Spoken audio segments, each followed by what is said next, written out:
अस्सलामुअलैकुम। New news के साथ मैं हूं फैज़ान अहमद भट्ट। हेडलाइंस आपने मुलाहिज़ा की। बुलेटिन का आगाज़ करें। आपको बताएं, पीटीआई का वफाक पंजाब केपी में हुकूमत बनाने का ऐलान। बैरिस्टर गौहर खान का कौमी असम्बली की 170 सीटें जीतने का दावा। कहते हैं पंजाब को अवामी वज़ीर आला मिलने जा रहा है। केपी असम्बली में हमें 2/3 अक्सरियत हासिल हो चुकी। जिसके पास 50 सीटें भी नहीं, वो वज़ीर आज़म बनने का ख्वाब देख रहा है। जहां नताइज नहीं आ रहे, वहां आरओज़ के दफ्तर के बाहर कल एहतजाज होगा। इलेक्शन कमीशन बकिया नताइज का फौरी ऐलान करे। पीटीआई की इस फतह को गुलामी नामंजूर के नाम से मंसूब करते हैं। पीटीआई का वफाक पंजाब और केपी में हुकूमत बनाने का ऐलान सामने आया। बैरिस्टर गौहर खान का कौमी असम्बली की 170 सीटें जीतने का दावा। कहते हैं पंजाब को अवामी वज़ीर आला मिलने जा रहा है। केपी असम्बली में हमें 2/3 अक्सरियत हासिल हो चुकी है। जिसके पास 50 सीटें नहीं, वो वज़ीर आज़म बनने का ख्वाब देख रहा है। जहां नताइज नहीं आ रहे, वहां आरओज़ के दफ्तर के बाहर कल एहतजाज होगा। इलेक्शन कमीशन बकिया नताइज का फौरी ऐलान करे। पीटीआई की इस फतह को गुलामी नामंजूर के नाम से मंसूब करते हैं। विनिंग सीट से ऑलरेडी और हमारी विक्ट्री डिक्लेयर्ड है उस पर उसको कन्वर्ट किया गया है टू डिफीट, जिस पे हम कानूनी कार्रवाई का अंदेशा दे चुके हैं। मिनिस्टर इलेक्ट आपको अपने आप को समझते हुए ऐलान किया गया, जिसके पास 50 सीटों की भी मेजॉरिटी नहीं है, कि हम हुकूमत बनाएंगे। हम समझते हैं ये डेमोक्रेसी के लिए कोई अच्छी खबर नहीं है जिस तरीके से उसने दी है। ऐसी स्टेटमेंट प्रीमेच्योर की हम मजम्मत करते हैं। मेजॉरिटी अगर है तो पाकिस्तान तहरीक इंसाफ के पास है। इंशाअल्लाह ताला पाकिस्तान तहरीक इंसाफ वफाक में हुकूमत बनने जाएगी। इसके साथ ही पाकिस्तान तहरीक इंसाफ केपीके में हुकूमत बनाएगी। और जो ही ये रिजल्ट नोटिफिकेशन क्लियर हो जाएगा, 2 दिन में इंशाअल्लाह ताला हम अपनी कंसल्टेशन करेंगे, पार्टी फाइनल फैसला करेगी और इंशाअल्लाह ताला जो भी हम नॉमिनेट करेंगे वज़ीर आला के लिए, इंशाअल्लाह ताला वो नाम हम आपको कम्युनिकेट करेंगे। कौमी असम्बली की 265 में से 253 नशिस्तों के नताइज का ऐलान। आज़ाद उम्मीदवार 100 नशिस्तों के साथ सर फहरिस्त। नून लीग 71 सीटों के साथ सबसे बड़ी जमात। पीपल्स पार्टी के 54 उम्मीदवार जीत गए। MQM पाकिस्तान 17 नशिस्तें जीत कर तीसरे नंबर पर। JUI और काफ लीग की 3-3 सीटें, IPP की 2-2, खैबर पख्तूनख्वा नेशनल अवामी पार्टी MWM और मुस्लिम लीग ज़िया की 1-1 नशिस्त। जमात इस्लामी, PTI, पार्लियामेंटेरियंस, अवामी नेशनल पार्टी कोई भी सीट ना जीत सकी।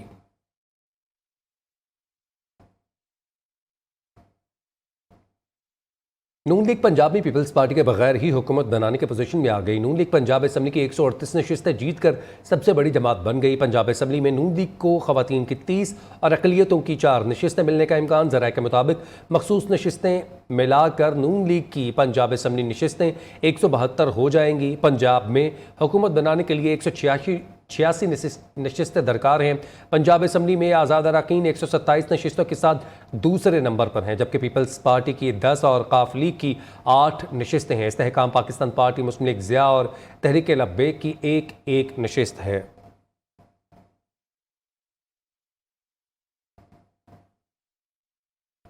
इलेक्शन कमीशन मेंबरान इंतखाबी नताइज में ताख़ीर पर सख्त बरहम। चीफ इलेक्शन कमिश्नर की ज़ेर सदारत अहम इजलास शुरू। इंतखाबात के नताइज में ताख़ीर की वजूहात पर ब्रीफिंग अपडेट करें आपको। अहम इजलास के हवाले से इलेक्शन कमीशन मेंबरान इंतखाबी नताइज में ताख़ीर पर सख्त बरहम है। चीफ इलेक्शन कमिश्नर की ज़ेर सदारत अहम इजलास शुरू हो चुका है। इंतखाबात के नताइज में ताख़ीर के वजूहात पर ब्रीफिंग ली जाएगी। तमाम हल्कों में जो पोलिंग स्टेशन थे, जहाँ से जो रिज़ल्ट हैं वो लेट आए हैं, उस हवाले से ब्रीफिंग मांगी जाएगी। आरओज़ से जवाब तलब किए जाएंगे। इलेक्शन कमीशन मेंबरान इंतखाबी नताइज में ताख़ीर पर सख्त बरहम है। चीफ इलेक्शन कमिश्नर की ज़ेर सदारत अहम इजलास शुरू हो चुका है। मज़ीद तफ़सीलात जानते हैं जावेद नूर से। जी जावेद, अपडेट कीजिएगा इस इजलास के हवाले से। जी, इस वक्त अहम इजलास हो रहा है और ये इजलास जिसमें पोलिंग के बाद की सूरत हाल का जायजा लिया जा रहा है और इस इजलास में देखा जा रहा है कि नताइज ताख़ीर के सबब क्यों मौसूल हुए।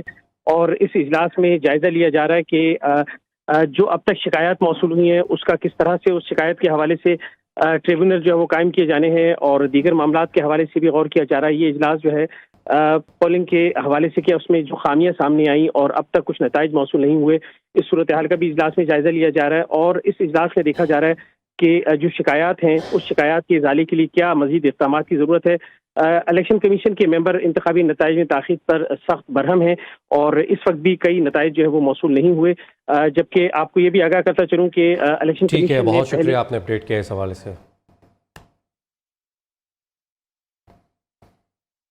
वफाक और पंजाब में हुकूमत बनाने का मिशन लाहौर सियासी सरगर्मियों का मरकज़ बन गया। साबिक सदर आसिफ अली जरदारी और नवाज शरीफ की मुलाकात तय। ज़राए के मुताबिक आसिफ अली जरदारी और बिलावल भुट्टो का आज जाती उम्रा जाने का इम्कान है।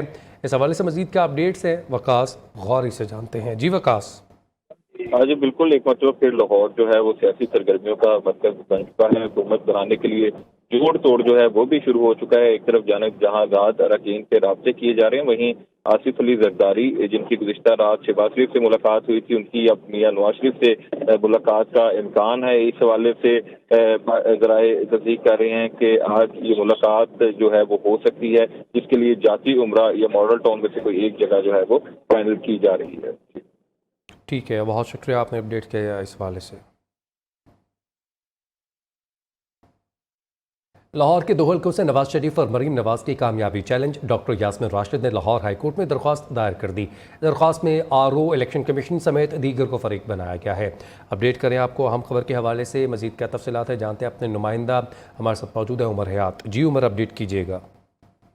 जी बिल्कुल, साबिक वज़ीर आज़म नवाज शरीफ, उनकी बेटी मरीम नवाज, साबिक वज़ीर दिफा ख्वाजा आसिफ अलीम खान समेत दीगर जो दर्जन के करीब कामयाब होने वाले उम्मीदवार हैं, उनके नताइज को उनके मद्दे मुकाबल उम्मीदवारों ने लाहौर हाई कोर्ट में चैलेंज कर दिया है और दरख्वास्तों में नताइज को कलअदम करार देने की इस्तदा की गई है। डॉक्टर यास्मीन राशिद, रेहाना डार, अलीजाज बुट्टर, मियां शहजाद फारूक, ज़हीर अब्बास खोकर समेत दीगर ने लाहौर हाई कोर्ट से रजू किया और अलग अलग दरख्वास्तें दायर की हैं। दरख्वास्तों में फार्म 47 के तहत नताइज मुरतब करने के इकदाम पर एतराज़ उठाया गया और नताइज को तब्दील करने का भी इल्ज़ाम लगाया गया। इन दरख्वास्तों में यह दावा किया गया कि फार्म 45 के तहत दरख्वास्तदार अपने मद्दे मुकाबले उम्मीदवारों से कामयाब हुए थे, लेकिन उनकी अदम मौजूदगी में फार्म 47 में उनकी कामयाबी को शिकस्त में तब्दील कर दिया और हारने वाले उम्मीदवारों को कामयाब करार दिया गया। दरख्वास्तों में यह भी इल्जाम लगाया गया कि मिली भगत से इंतखाबी नताइज को तब्दील किया गया और फार्म 45 के मुताबिक फार्म 47 के नताइज जो है वो तैयार करने नहीं किए गए। जबकि दरख्वास्तों में इस्दा की गई है कि नवाज शरीफ, मरीम नवाज, ख्वाजा आसिफ, अलीम खान, अता तारड़ समेत दीगर के नताइज को रोका जाए। इसके साथ ही फार्म 47 के तहत जारी किए गए नतीजे को कलअदम करार देकर फार्म 45 के तहत नताइज मुरतब करने के अहकाम जारी किए जाएं। जी ठीक है, बहुत शुक्रिया आपने अपडेट किया इस हवाले से।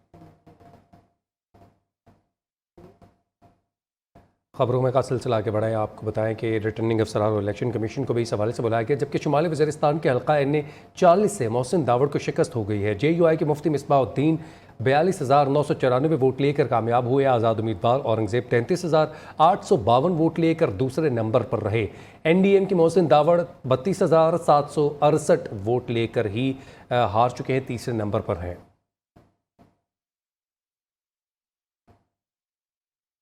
शुमाल वज़ीरिस्तान में मोहसिन दावड़ का इंतखाबी नताइज के खिलाफ एहतजाज। ज़राए के मुताबिक मोहसिन दावड़ के साथियों ने एहतजाज के दौरान आर्मी कैंप में रानशाह के गेट पर बिला इश्तियाल फायरिंग की, जिससे 3 पुलिस एहलकार शहीद हो गए। पुलिस ने शरपसंदों को मुंतशिर करने के लिए जवाबी कार्रवाई की। ज़राए के मुताबिक शरपसंदों ने सियासी फ़ायदे के लिए पुरतशद्दुद एहतजाज का रास्ता इख्तियार किया। आर्मी कैंप पर फायरिंग का मकसद जानबूझकर अमन व अमा की सूरत हाल ख़राब करना था।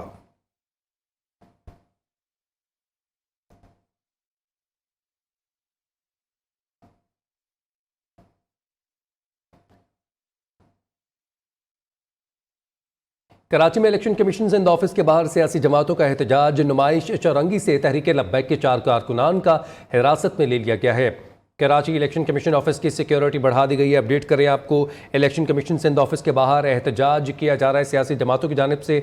नुमाइश चौरंगी से तहरीक लब्बैक के 4 कारकुनान को हिरासत में ले लिया गया है। अपडेट करें आपको, कराची में इलेक्शन कमीशन ऑफिस की सिक्योरिटी बढ़ा दी गई है। सिंध के इलेक्शन कमीशन ऑफिस के बाहर यह एहतजाज किया जा रहा है। अपनी टेलीविजन स्क्रीन पर मनाजर आप मुलाहिजा कर सकते हैं। तहरीक लब्बैक के 4 कारकुनान को हिरासत में ले लिया गया है और सिक्योरिटी भी हाई अलर्ट कर दी गई है। नुमाइश चौरंगी से तहरीक लब्बैक के 4 कारकुनान को हिरासत में ले लिया गया है। अपडेट करें आपको, सिंध के ये इलेक्शन कमीशन के ऑफिस के बाहर जो है सियासी जमातों का एहतजाज जारी है, जिसकी वजह से सिक्योरिटी हाई अलर्ट कर दी गई है।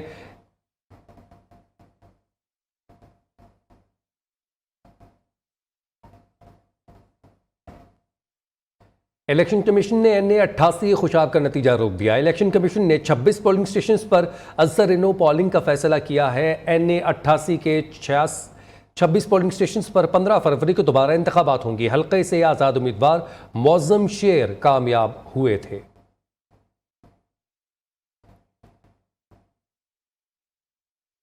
वक्त तो एक ब्रेक का। पाकिस्तान के लिए इंतशार और पोलराइजेशन मौजू नहीं है। कौम को मुस्तहकम हाथों में और एक शफा बख्श राबते की ज़रूरत है। दुआ है ये इंतखाबात सियासी और माशी इस्तेहकाम लाएँ और पाकिस्तान अमन और खुशहाली का मरकज़ साबित हो। आर्मी चीफ के इलेक्शन के कामयाब इनेकाद पर पूरी कौम को मुबारकबाद। जनरल सैयद आसिम मुनीर की निगरान हुकूमत, इलेक्शन कमीशन और तमाम जीतने वाले उम्मीदवारों को मुबारकबाद। ISPR के मुताबिक आर्मी चीफ ने कहा, इंतखाबात और जमहूरियत पाकिस्तान के अवाम की खिदमत का जरिया है। हक़ राय दही का आज़ादाना इस्तेमाल जमहूरियत के लिए अज़म का सबूत है। इंतखाबात अवाम की मैंडेट का तयन करने की मशक है। इलेक्शन में महफूज माहौल की फराहमी पर कानून नाफिज करने वाले एहलकार काबिल तहसीन हैं। पाक फौज के सरबराह की आम इंतखाबात के कामयाब इनेकाद पर कौम को मुबारकबाद। जनरल सैयद आसिम मुनीर ने अपने पैगाम में कहा है कि इंतखाबात जीतने और हारने का मुकाबला नहीं, अवामी मैंडेट के तयन की मशक है। पाक फौज के शोबा तलकात आमा की तरफ से जारी पैगाम में आर्मी चीफ ने कहा है कि इंतखाबात और जमहूरियत पाकिस्तान के अवाम की खिदमत का जरिया हैं। सियासी जमातें सियासी पुख्तगी और इत्तेहाद के साथ कौम के एतमाद का जवाब दें। जमहूरी कुव्वतों की नुमाइंदा हुकूमत मुल्क की मतनू सियासत को कौमी मकसद के साथ बेहतर तरीके से पेश करेगी। आर्मी चीफ का कहना था कि 25 करोड़ आबादी वाले तरक्की पसंद मुल्क के लिए इंतशार मौजू नहीं, ख्वाहिश है कि ये इंतखाबात सियासी और मुआशी इस्तेहकाम लाएं। उन्होंने पूरी पाकिस्तानी कौम, निगरान हुकूमत, इलेक्शन कमीशन ऑफ पाकिस्तान, सियासी जमातों और तमाम जीतने वाले उम्मीदवारों को भी मुबारकबाद दी। जनरल सैयद आसिम मुनीर ने यह भी कहा कि पाकिस्तानी अवाम की अपने हक राय दही के इस्तेमाल के लिए आज़ादाना और बिला रोक टोक शिरकत जमहूरियत के लिए इनके अज़्म का सबूत है। कानून नाफिज करने वाले इदारों की क़यादत और एहलकार बेतहाशा मुश्किलात के बावजूद महफूज माहौल बनाने के लिए सबसे ज्यादा तारीफ के मुस्तहिक हैं। सिपा सालार ने ज़राए इबलाग और अदलिया को भी खैराज तहसीन पेश किया। कहा, कौमी मीडिया, सिविल सोसाइटी, सिविल इंतजामिया और अदलिया के अरकान के तामीरी किरदार ने कौमी तारीख की सबसे बड़ी इंतखाबी मशक के कामयाब इनाकाद को मुमकिन बनाया। पाकिस्तान ने आम इंतखाबात पर पुरअमन और कामयाबी के साथ मुनक़िद किए। पाकिस्तान एक मुतहरक जमहूरी निज़ाम की तामीर के लिए काम जारी रखेगा। तर्जुमान दफ्तर ख़ारजा ज़हरा बलोच का कहना है, मुल्क भर में इंटरनेट की बंदिश नहीं थी। पोलिंग के दिन दहशत गर्दी से बचने के लिए सिर्फ मोबाइल सर्विस को मअतल रखा। इंतखाबी मशक ने यह ज़ाहिर किया कि बहुत से मुबस्सरीन के खदशात गलत थे। गैर मुल्की स्पॉन्सर शुदा दहशत गर्दी के नतीजे में संगीन सिक्योरिटी ख़तरात से निपटा जा रहा है।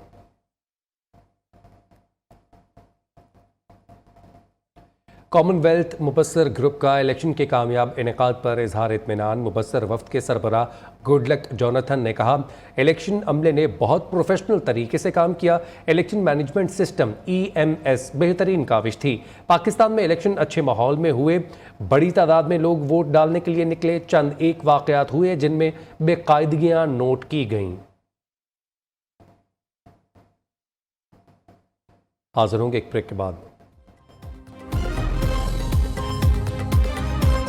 कराची के इलाके कोरंगी जमान टाउन में नमाजियों से डाकुओं की लूटमार वारदात आज सुबह फजर की नमाज पढ़कर आने वाले नमाजियों से हुई। वारदात की CCTV फुटेज भी सामने आ गई, जिसमें देखा जा सकता है कि शहरी डाकुओं से मिन्नत से माजिद करते और बताते नजर आ रहे हैं कि हम नमाज पढ़कर आए हैं, हमें जानने दिया जाए। कराची के इलाके कोरंगी जमान टाउन में नमाजियों से डाकुओं की लूटमार की CCTV फुटेज अपनी टेलीविजन स्क्रीन पर मनाजर आप मुलाहिजा कर सकते हैं।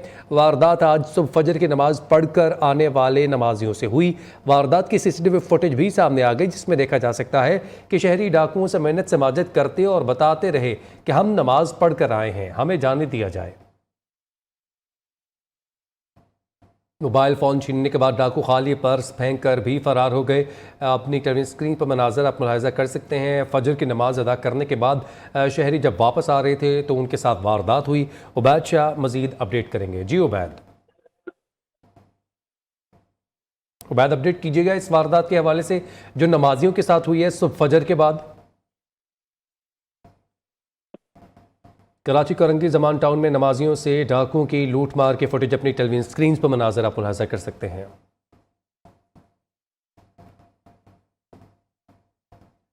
इलेक्शन 2024 में वोटर टर्नआउट 48% रहा। मुल्क में 5 करोड़ से ज्यादा वोट डाले गए। नून लीग पीपल्स पार्टी का वोट बैंक बढ़ा, जबकि पीटीआई का मुस्तहकम रहा। फाफिन ने आम इंतखाबात के हवाले से इब्तदाई मुशाहिदा रिपोर्ट जारी कर दी। रिपोर्ट के मुताबिक इलेक्शन पर अमन रहे। 149 मामूली वाकयात हुए। 63% पोलिंग स्टेशन पर ज्यादा वोटर थे। खवातीन की बड़ी तादाद पोलिंग अमल में शरीक हुई। प्रिजाइडिंग अफसरान ने फॉर्म 45 की कॉपी 28% पोलिंग स्टेशन पर मुबस्सरीन को नहीं दी। फाफिन ने पाकिस्तान में 8 फरवरी को होने वाले आम इंतखाबात के हवाले से इब्तदाई मुशाहिदा रिपोर्ट जारी कर दी। फाफिन रिपोर्ट में कहा गया है कि मुल्क में वोटर टर्नआउट 48% रहा। 5 करोड़ से ज्यादा लोगों ने हक राय दही इस्तेमाल किया। इस्लामाबाद में सबसे ज्यादा टर्नआउट 54 और 58% रहा। पीपल्स पार्टी, नून लीग और तहरीक लब्बैक का वोटर बढ़ा, जबकि तहरीक इंसाफ का वोटर मुस्तहकम रहा। 63% पोलिंग स्टेशन पर ज्यादा वोटर थे। कोई ऐसा हल्का नहीं जहाँ खवातीन ने 10% से कम वोट डाला हो। इलेक्शन में 12 खवातीन मुंतखब हुई, जबकि 8 आजाद उम्मीदवार भी मुंतखब हुए जिनको किसी सियासी जमात की हमायत नहीं थी। शफाफियत पोलिंग स्टेशन पर कायम रही, लेकिन आरओ दफ्तर पर समझौता हुआ। आरओ ऑफिस में मुबस्सिरीन को नहीं जाने दिया गया। फाफिन चेयरपर्सन नुसरत कदीम का कहना है कि गुज़िश्ता 2 बरस से जारी अफरा तफरी के बाद इंतखाबी अमल का होना काबिल सताइश है। इलेक्शन कमीशन को जल्द सियासी जमातों और उम्मीदवारों की नताइज पर तहफ़्फ़ुज़ात को हल करने की जरूरत है। पाकिस्तान में आने वाली हुकूमत के साथ काम करने के लिए तैयार हैं। अमेरिकी महकमे खारजा के तर्जुमान मैथ्यू मिलर कहते हैं इंतखाबी अमल में मुदाखलत के इल्ज़ामात पर फिक्रमंद हैं। बरतानिया यूरोपीय यूनियन का इलेक्शन कवायद की खिलाफ वर्जियों पर संगीन ख़दशात का इजहार। आलमी ममालिक ने हुकाम से पाकिस्तान के इंतखाबात में मुबैना बेज़ाब्तगियों की तहकीकात का मुतालबा कर दिया। खबरों का सिलसिला आगे बढ़े। आपको बताएं 9 मई वाकयात में बानी पीटीआई और शाह महमूद कुरैशी की जमानत मंजूर हो गई। इंसदादी दहशतगर्दी अदालत के जज मलिक एजाज आसिफ ने जमानत का फैसला सुनाया। जलाओ, घेराव और तोड़ फोड़ के 12 मुकदमात में जमानत मंजूर की गई। 9 मई मुकदमात में शेख रशीद की भी जमानत मंजूर, रिहा करने का हुक्म। एटीसी अदालत के रावलपिंडी ने 2 लाख रुपए के मुचलकों के एवज जमानत मंजूर की। हाजिर होंगे एक ब्रेक के बाद। अभी आपको बताएं कि टेनिस स्टार एसामुल हक पाकिस्तान टेनिस फेडरेशन के सदर मुंतखब। एसामुल हक कुरैशी 8 वोट लेकर टेनिस फेडरेशन के सदर मुंतखब हुए। मद्दे मुकाबिल असगर नवाज 15 में से 7 वोट ले सके। Colonel retired Zia secretary general Arif Qureshi finance secretary मुंतखब हुए हैं। अपडेट करें आपको अहम खबर के हवाले से। टेनिस स्टार एसामुल हक पाकिस्तान टेनिस फेडरेशन के सदर मुंतखब हो चुके हैं। न्यूज़ बुलेटिन से फिल वक्त इतना ही।